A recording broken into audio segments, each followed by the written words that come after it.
জন্ম পর্যন্ত যে তাদের কেয়ার করতে হবে, যত্ন করতে হবে। যে অনেক সময় দেখা যায় যে পুষ্টি জাতীয় খাদ্য আমরা শুধুমাত্র মনে করি মাছ মাংস থেকেই সেটাকে পাওয়া যায়, অনেকেই মনে করি, কিন্তু এমন শাকসবজি রয়েছে যে কম মূল্যে বিনা মূল্যে অনেক সময় আমাদের গ্রামে আশেপাশে অনেক জায়গাতেই দেখা যায় এবং বাজারেও খুব অল্প টাকায় সেটা পাওয়া যায়। সেই শাকসবজি, সেই শাক সবজির মধ্যেও কিন্তু ভরপুর আমাদের পুষ্টি, আমাদের ভিটামিন জাতীয় আমাদের অনেকটাই রয়েছে।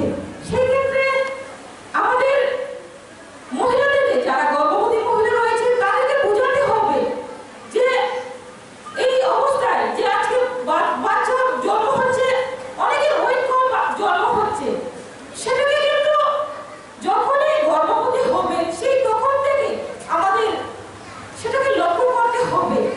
যদি আমরা সেটাকে লক্ষ্য করি এবং যত্নবান হই, তাহলে আমাদের সেই মাতৃ নিউট্রিশন থেকে শুরু করে এমিনিয়া থেকে শুরু করে সমস্ত কিছু দূর হবে। যে আপনারা জানেন যে ত্রিপুরা রাজ্যে দলাই ডিস্ট্রিক্ট, যেটা সবচেয়ে দেখা গেছে দলাই ডিস্ট্রিক্টে, যে সেখানে যে বাচ্চাদের ওয়েট কম দেখা যাচ্ছে, সেখানে মালনিউট্রিশন অপুষ্টি দেখা যাচ্ছে, সেখানে